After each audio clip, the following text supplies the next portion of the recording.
directamente ya, Nati, Por supuesto. a la señora subsecretaria de Relaciones Exteriores, Valeria Zuccasi, con quien estaremos compartiendo algunos temas importantes. Uno de ellos, sin dudas, es la firma de este Tratado Transpacífico por el que tanto se trabajó. Está llegando la señora embajadora Valeria Zuccasi, toma asiento por ahí. ¿Cómo estás, Valeria? ¿Cómo te va? Buenos días, ¿cómo estás, Daniel? Bien, ¿Todo bien? Bien, bárbaro, bárbaro.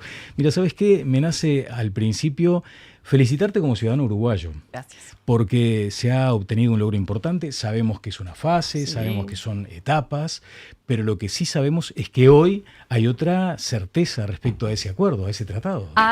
Yo creo que es una gran noticia y sabes que yo tengo la sensación de que en general la reacción tan positiva que vimos desde el viernes tiene que ver con eso, con Sí. que la gente se da cuenta que estamos un poquito más cerca de objetivos Total. que nos hemos hablado hace décadas, ¿no? Después me vas a explicar, sobre todo allanando el lenguaje, para que todos podamos comprender mucho más este tratado que tiene sus particularidades. Sin duda. No es de pronto un tratado convencional, No es. Tiene como algunas peculiaridades, pero me gustaría comenzar con tu trayectoria, porque muchas veces damos por sobreentendido, de hecho todos estos días te han nombrado todos los medios, pero Valeria Zuccasi es una diplomática de carrera Sí. que se inició ¿cuándo?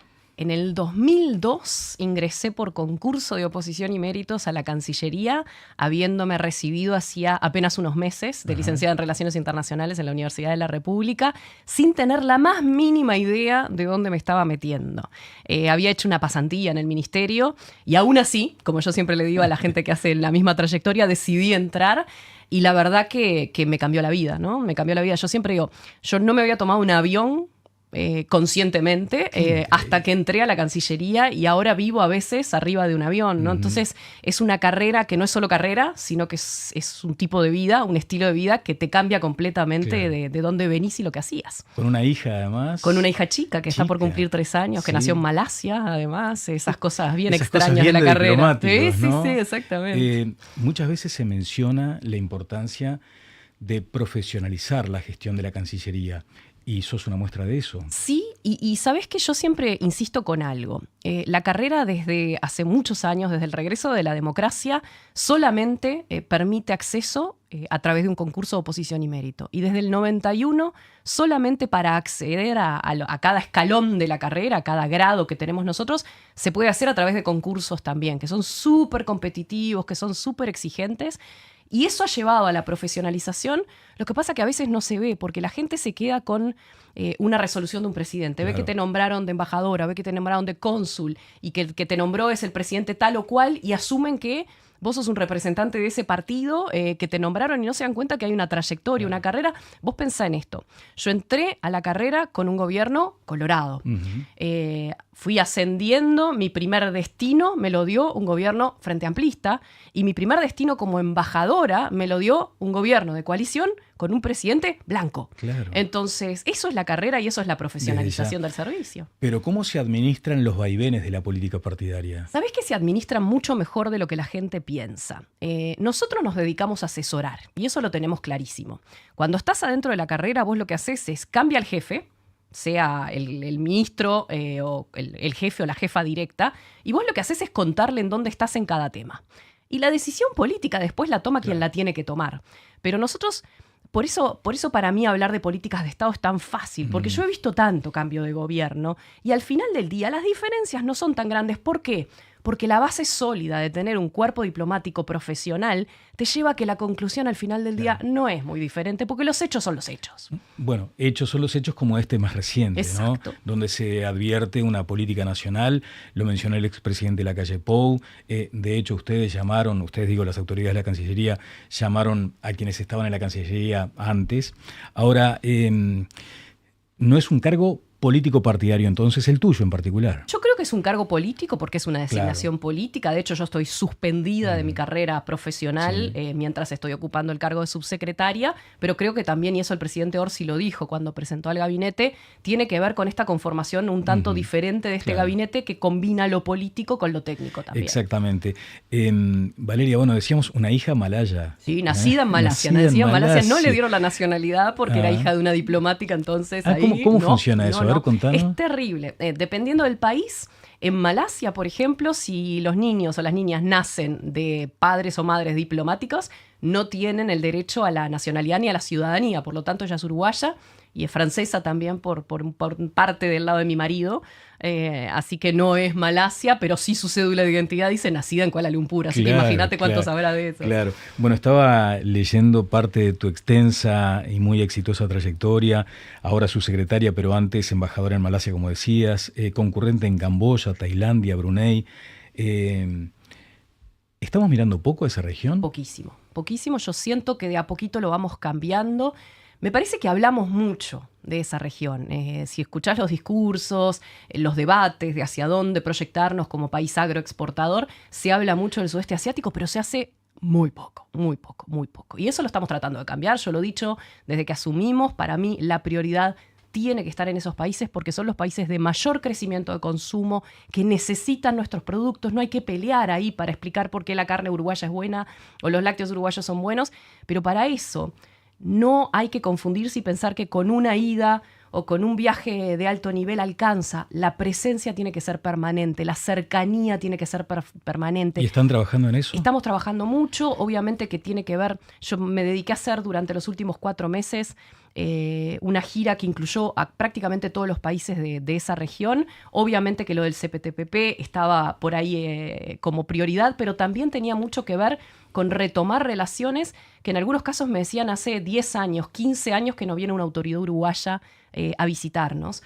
Y también, ¿sabes qué? Entender mucho en las conversaciones qué es lo que necesitan, qué es lo que quieren como países, a dónde están apuntando, encontrar las similitudes en las agendas y en las prioridades nacionales, que es lo que te acerca también, ver oportunidades de cooperación. No es ir y decir te quiero vender carne o te quiero vender lácteos, es generar esa buena relación de amistad que no teníamos tan presente. Ajá. En la diplomacia hay que tener mucho talante, además, ¿no? ¿Cuál es la metida de pata peor que recordás así? Metida de pata que en alguna recepción, algo, viste, que no seguiste con los protocolos. No, pero sí te pasan esas cosas. Yo no soy nada protocolar. Entonces, tuve siempre la suerte de que he estado muy vinculada a temas comerciales. Y en los temas comerciales, si bien te rodeas de mucha gente del mundo diplomático, sobre todo te rodeas de mucha gente de los ministerios de comercio, que tiende a ser un poquito más relajada. Exacto. Pero sí me pasa, por ejemplo, de estar sentada en una reunión en donde tenés una agenda muy estructurada y yo la miro y pienso, tengo 6 horas por delante de tener que seguir esta agenda, me suicido, no puedo aguantar esto. Tremendo. Y trato de desarmarla y te das cuenta que del otro lado te miran como diciendo, no, pero ¿qué me estás haciendo? Mantenete en la agenda. Sí. Entonces, a veces lo que trato de controlar mucho es mi tendencia a irme de lo protocolario y de lo estructurado. Claro, y además me imagino que ahí no es que haya un pase de facturas en los vínculos bilaterales o comerciales o multilaterales, pero todos están al tanto de todo, ¿no? Totalmente. Mira, una de las cosas más importantes cuando vos te vas a sentar con una contraparte es que te preparen bien. Y lo que te tienen que preparar, y esa es una discusión que tenemos internamente en la Cancillería todo el tiempo, a mí no me tienen que preparar sobre lo que piensa Uruguay de los temas, me tienen que preparar sobre lo que piensa la contraparte, ¿no? Tenés que saber cuál es la posición, porque donde le erres en la palabra que utilizás para posicionarte en un tema, podés arruinar toda la confianza. Y en eso yo creo que es bien importante el saber leer la sala, saber leer a tu contraparte, el ver cómo reacciona, porque si vos notás que la parte se crispa y empieza a mirarte, ya le cambia la sonrisa, le desaparece, tenés oportunidad como de ir para atrás y tratar de acomodar un poquito las cosas. Hay que estar como muy presente en el momento y no podés estar leyendo notas o estar no interpretando lo que te escribieron. Tenés que ser capaz de llevar el diálogo y evitarte problemas. Mirá que pueden pasar problemas grandes y a veces, por más que pensemos que son instancias muy diplomáticas, las pasadas de factura existen. ¿Lo de Ho Chi Minh califica como un error? Mira, yo creo, ¿sabes lo que es sobre todo? A mí me parece que es increíble para un país como Uruguay tener ese tipo de debate. Lo inamistoso del gesto, lo poco ajustado a lo que es la tradición amplia de Uruguay, porque si queremos debatir sobre ideas, sobre historia, yo creo que hay espacios para hacerlo.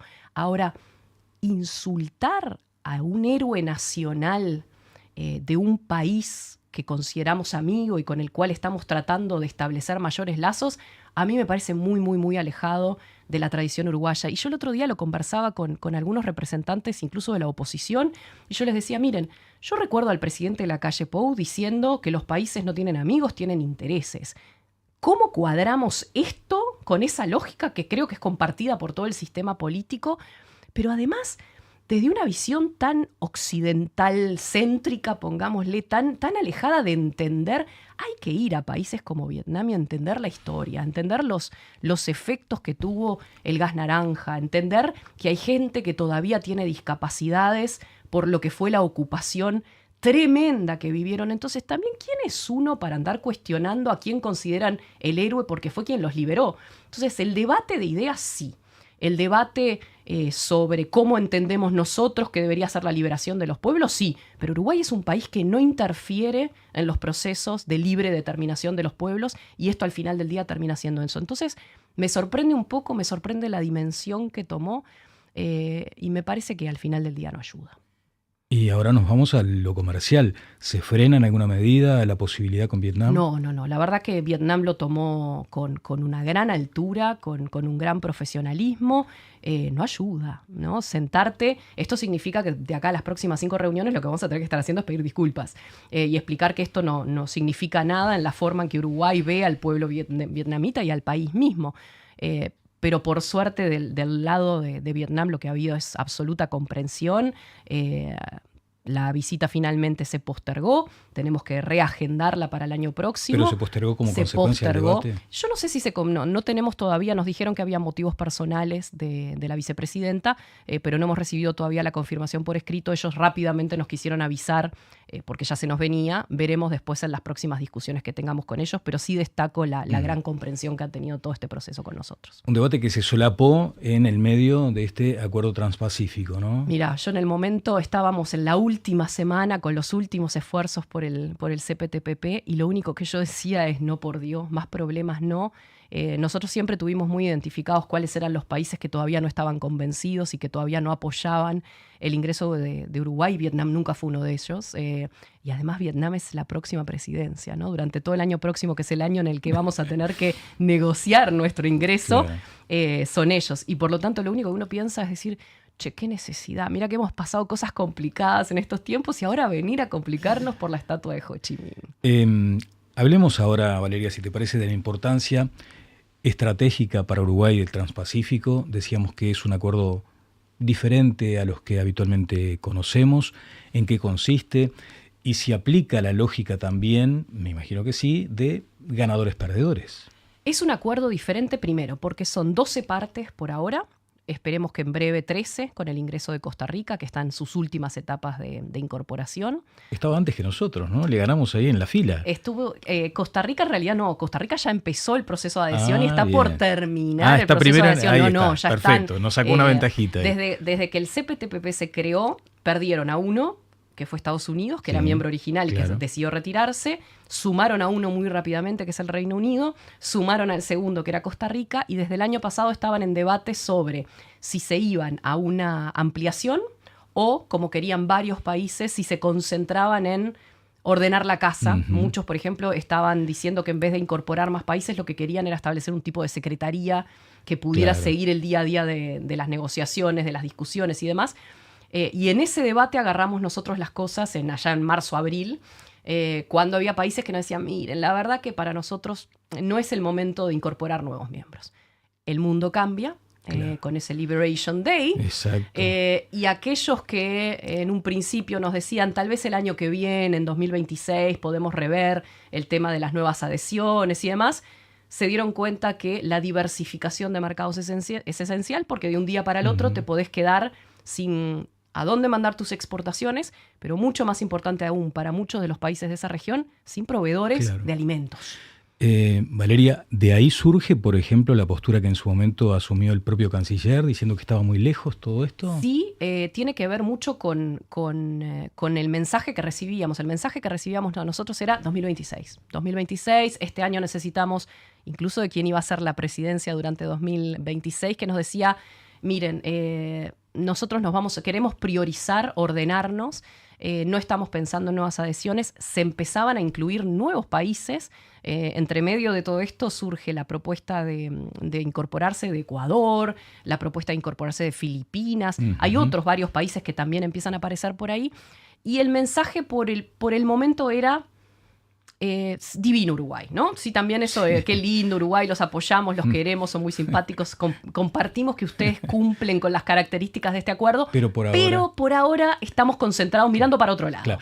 Pero de todos modos, lo reconocías al comienzo, había sí un trabajo, una política de Estado detrás. Trabajo, o sea, hay que pensar porque además, viste que tendemos, acá me pongo el otro sombrero y me pongo muy, muy corporativista, tendemos a concentrar todo en la política. El trabajo que hicieron los equipos técnicos de la Cancillería y del Ministerio de Economía, que son los equipos técnicos que están en esos puestos desde hace 15 años, o sea, no son, o 20 años en algunos casos.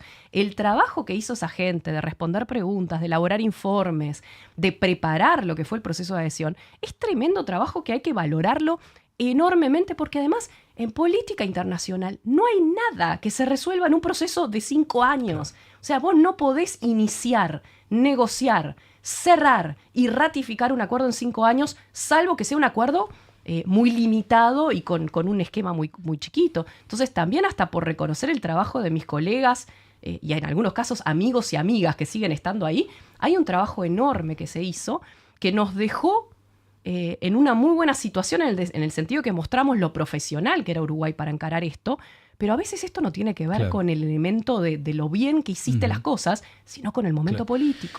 Bueno, y volvamos sobre esa importancia estratégica para Uruguay, porque a pesar de que muchas veces los comunes y corrientes pensamos en algo totalmente lejano, un día nos termina golpeando la puerta. Sin duda, ¿no? Sin duda. Entonces ahí vuelvo sobre eso de ganadores-perdedores, asumiendo que es un tratado además o un acuerdo considerado moderno, muy moderno. Que rompe mucho con aquella concepción tradicional del comercio, pero háblanos de los impactos para Uruguay. Mira, los primeros que han estado empujando este acuerdo, y con eso ya te da el primer potencial ganador, son los sectores de la carne, que han visto la posibilidad de acceder a mercados que hoy por hoy tenemos ya presencia, pero en donde pagamos aranceles, como en Japón, que pagamos aranceles de 40%. Claro.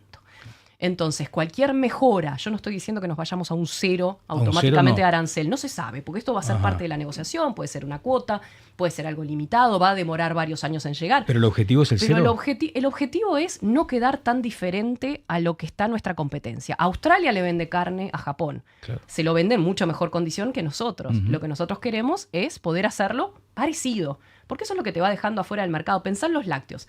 Los lácteos le vendían, o sea, el sector lácteo uruguayo vendía muchísimo a China y sin embargo en un momento cuando Australia, Nueva Zelanda empiezan a entrar con aranceles mucho más bajos, Uruguay empieza a quedarse afuera, porque en la competencia pagar un arancel de 10, hasta no tiene que ser ni tan alto, ¿no? 10, 12% te deja afuera en la competencia. Claro. Entonces yo creo que hay un primer grupo de ganadores que son los productos que ya están posicionados en esos países, carne, en algunos casos lácteos, en algunos casos cítricos, vinos, muy interesante sector que está creciendo enormemente en la región, madera, soja, algunos tienen ya aranceles muy bajos, pero te puede también generar más interés en la producción, en la exportación, te acerca más a los países y por lo tanto los negocios pueden aparecer más fácil. ¿Y el horizonte dónde está ahí? Porque empieza ahora una fase importante, ¿no? Sí, yo te diría que tenemos que pensar en 1 o 2 años para que esto no solamente se concrete en términos de qué es lo que vamos a obtener,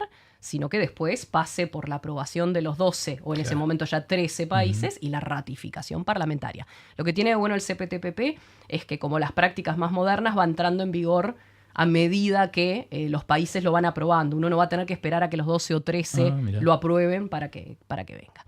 Si me decís perdedores, yo siempre trato de evitar la palabra perdedores porque entiendo que en la etapa que se viene ahora, que es la negociación, es donde uno puede evitar que sean golpeados muy duramente ciertos sectores. ¿Cuáles son las herramientas que tenemos para proteger algunos sectores? Puede haber productos que queden excluidos, puede haber productos que queden a desgravación, a eliminación del arancel a 20 años, a 25 ¿Cuáles imaginas años. ahí, Valeria? Y yo creo que, va a haber que hablar mucho con la gente del sector lácteo. Yo no creo que Nueva Zelanda vaya a mirar a Uruguay como mercado de interés por la producción que tenemos nosotros, pero bueno, esas cosas hay que aclararlas. Y hay que mirar una parte del sector industrial, porque si vos pensás en grandes potencias del textil, el vestido, el calzado, si bien son sectores que en Uruguay lamentablemente han ido cayendo en su importancia, hay que encontrar la forma que sea Uruguay integrándose a esas cadenas. Pensá en la lana uruguaya para confección. Pensemos ¿no? en los hilados uruguayos para la confección de los países que son la maquila, vamos a decir, para el mundo en materia textil. El cuero uruguayo que hoy no tiene salida. Bueno, si entras en una cadena que utiliza cuero uruguayo para producir zapatos en Vietnam, tenés oportunidades. Por eso yo digo, perdedores no. Hay que encontrarle la vuelta para que esto genere ganancias. Y que no se transforme el Transpacífico en un nuevo acuerdo de Unión Europea-Mercosur. Por favor. No, 25 años 25, no, ni 20, ni 15, ni 10, ni 5. El otro día asistí a una charla magistral de tu parte donde mencionabas que Papá Noel se viene con la firma. ¿Viste? Y no estamos tan lejos. ¿No? No, 20 de diciembre estamos hablando. Sí, pero vos decís que se concreta finalmente. Yo creo que sí, porque a esta altura la pérdida de credibilidad para Europa. Es porque que si no se firma ahora ya está, sentado, ¿no? Esperando. Claro. ¿Está? Esperando y esperando y esperando. Pero si no se firma ahora, ¿quién va a retomar esta negociación? ¿Y quién se va a sentar a negociar con Europa si después de 25 años de esfuerzo no logran llevarlo hasta la línea final del gol, ¿no? Claro. Yo creo que sí va a pasar. Sí, va a pasar. Yo creo que sí. Bueno, allí está después también lo otro. Cuánto del alma persiste en el acuerdo Unión Europea-Mercosur si se le empiezan a aplicar tantas salvaguardas. Bueno, eso está bueno que me lo preguntes porque yo creo que ahí se armó una especie de bola de nieve de algo que no debería haber sido el caso. Las salvaguardias en el acuerdo Mercosur-Unión Europea, como en todos los acuerdos comerciales, están previstas. Hay un capítulo entero negociado durante también 25 años que tiene un sistema de un mecanismo de salvaguardias bilaterales. Es decir, que la Unión Europea le puede aplicar salvaguardias al Mercosur o el Mercosur a la Unión Europea. Eso es antedenuncia de una parte. Eso es antedenuncia de una industria que vea que las importaciones, vamos a usar la carne, las importaciones de carne empiezan a aumentar a un punto tal que generan un daño evidente en la producción local. No una mera distorsión puntual. No hay forma, tiene que haber daño. La palabra que se utiliza es daño. Ese es el sistema con el que se utiliza cualquier salvaguardia en un acuerdo comercial. Lo que hizo la Unión Europea ahora es asumir un compromiso interno con los productores de ciertos productos agrícolas que ven como sensibles para monitorearlos distinto. Y el compromiso es el siguiente. Si yo veo ya que aumenta un 10% la importación de carne del Mercosur, inmediatamente voy a empezar a hacer los análisis para ver si hay un daño. Daño no va a haber. Un 10% de aumento de importaciones es algo que pasa de un año para el otro, de un mes para el otro y después desaparece. No hay forma de probar daño. Entonces, el mecanismo de salvaguardia es el mismo. El compromiso de la Unión Europea es yo voy a estar de verdad monitoreando estos productos. Porque es necesario, y eso es lo importante, porque si no, entonces, ¿por qué es lo que agrega? Lo que es importante es que con el sistema tradicional que suelen utilizar los países, viene un sector o una empresa y dice me están destrozando la industria porque están aumentando las importaciones de tal producto, y el país tiene la decisión de ver si investiga o no investiga.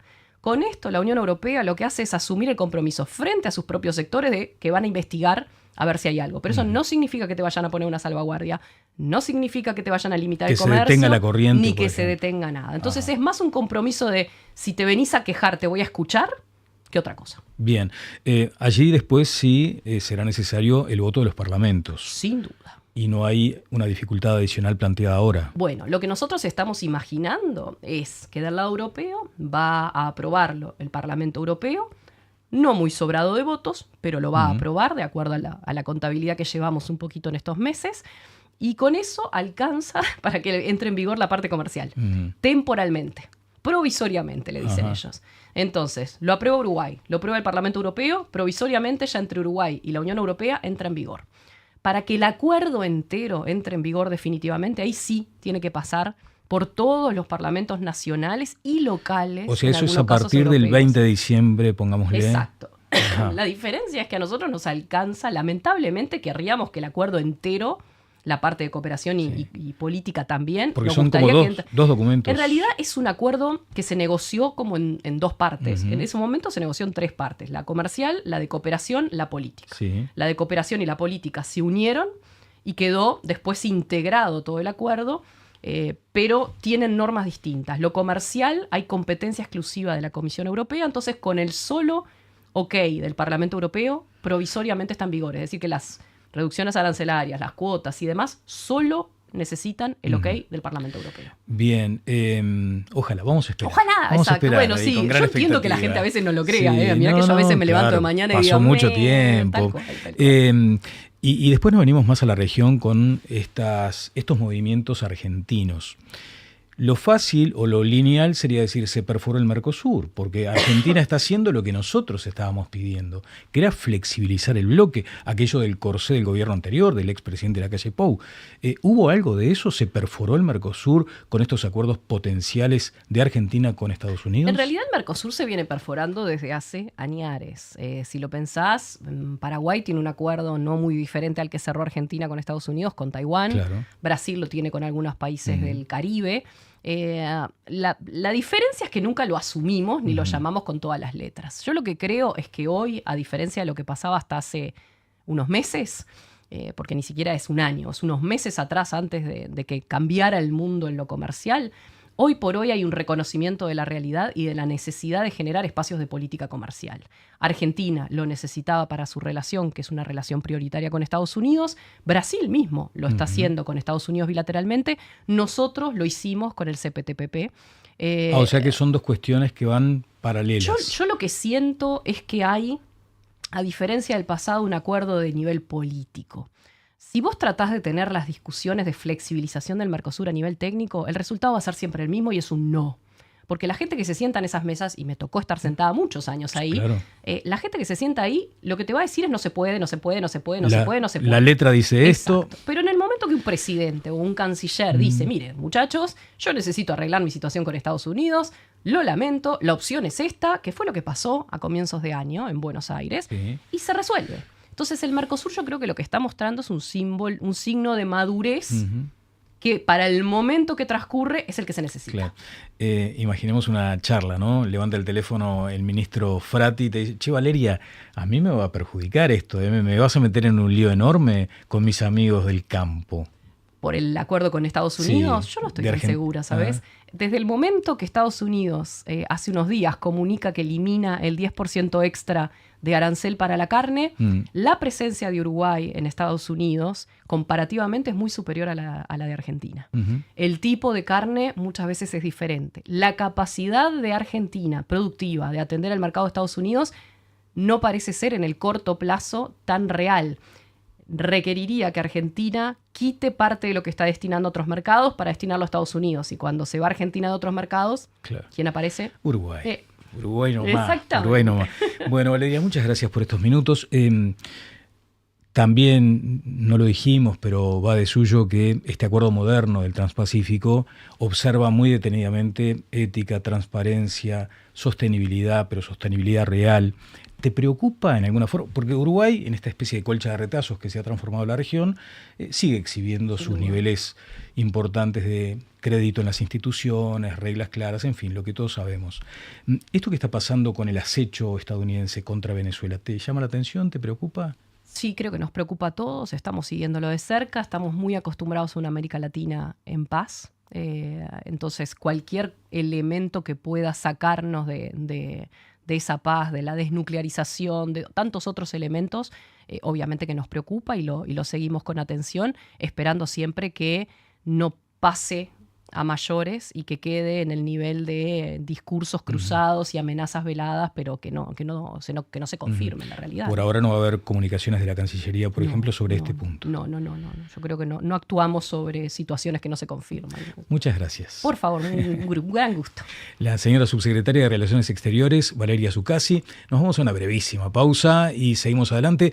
Esta empresa multinacional uruguaya, o sea, la banderita uruguaya flameando en muchos países del mundo. El grupo RAS incorporó ahora 2 locomotoras como principio de su modelo ferroviario,